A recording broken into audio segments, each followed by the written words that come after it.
Good morning. My name is DilipThakore. I'm the editor of EducationWorld.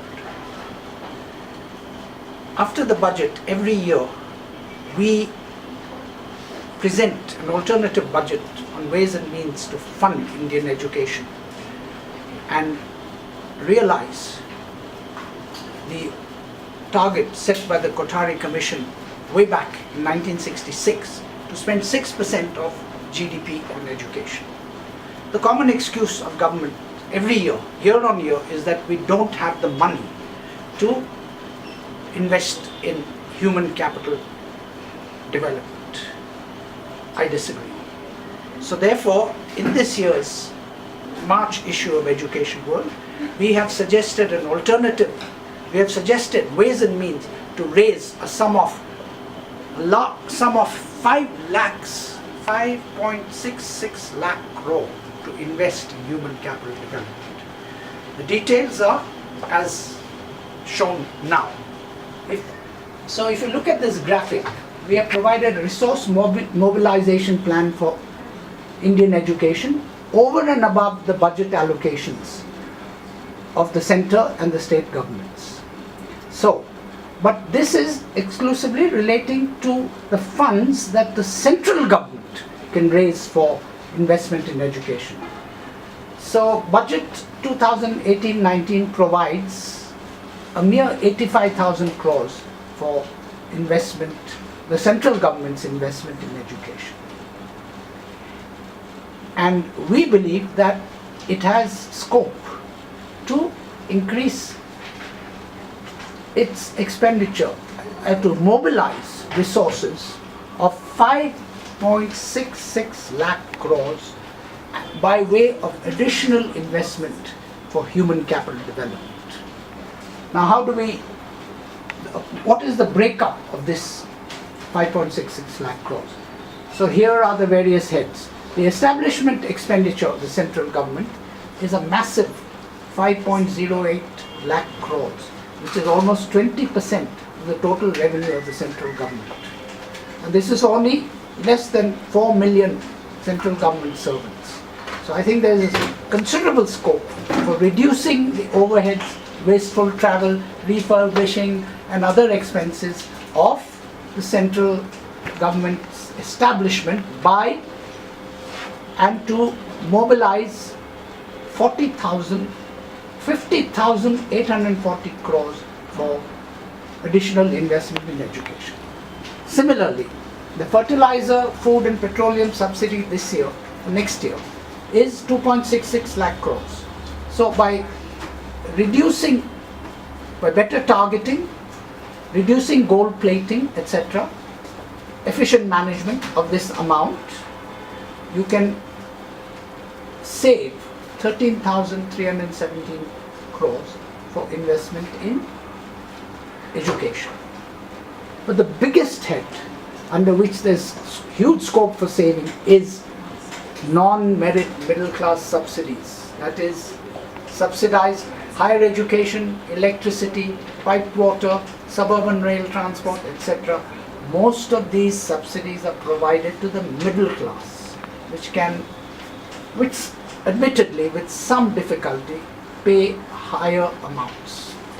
So if you prune this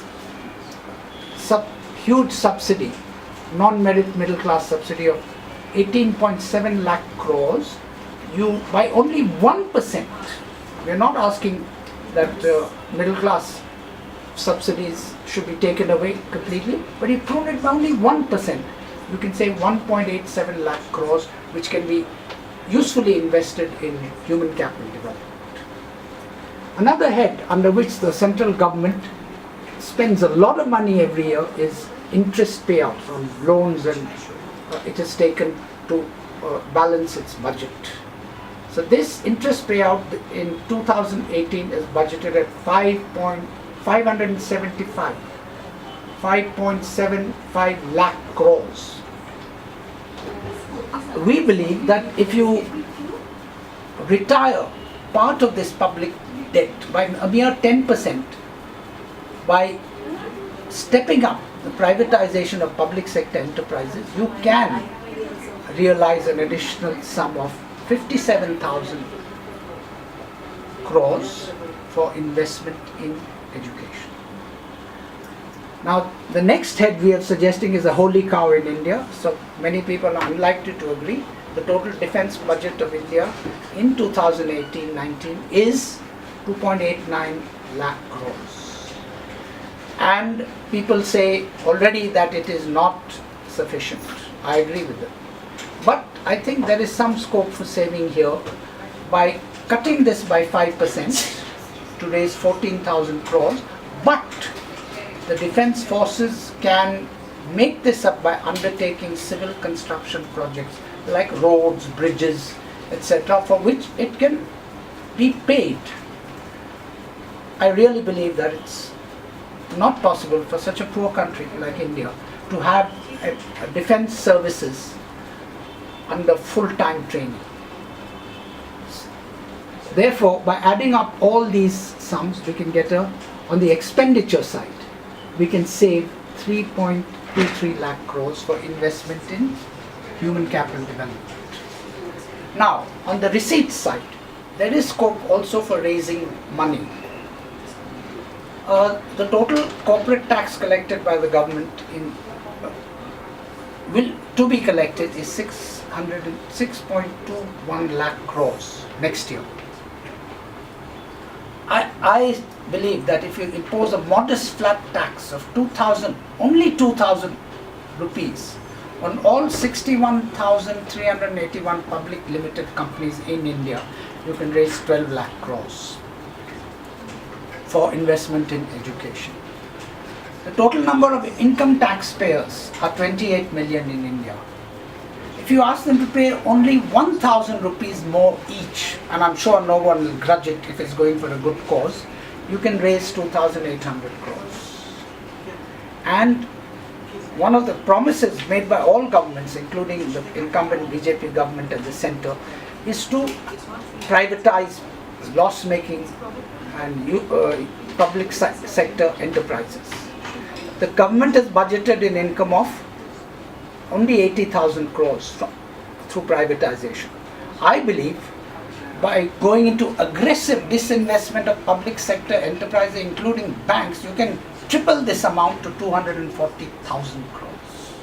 So here you get a subtotal of 2.4 lakh crores, to which we need to add 3.23 lakh crores to get a grand total of 5.66 lakh crores for investment in education, in Indian education. So of this massive sum of 5.66 lakh crores, our recommendation is, the EW recommendation for developing human capital is, invest 1.1 lakh crore for libraries, laboratories and lavatories in all government schools that need them.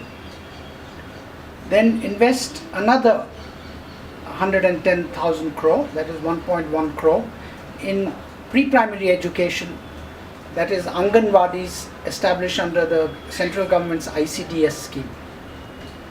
Another 120,000 crore can be invested in creating a primary health centers network, because as is well known, the education of young children is as important as the health of young children is as important as their education.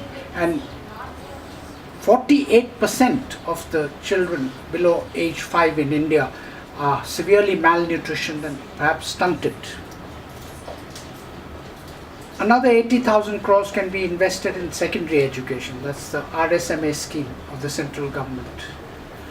There'll still be enough money left over from here to invest in creating a digital infrastructure for education, which has been promised for a long time. And another 42,000 crores can be invested in making 20 selected universities world class. Another long-standing promise of the incumbent BJP NDA government at the center. Now the point is that this is not a watertight blueprint, but it just suggests it's a proposal, a framework for discussion. So it has been sent to all the top economists in the country for several years now, but not a single one of them has responded. So I think they need to come out of their ivory towers and join with us and critique it if you need to, and join with, let's create a national debate on the subject of investing in human capital. Unless we do that, the future of India looks bleak.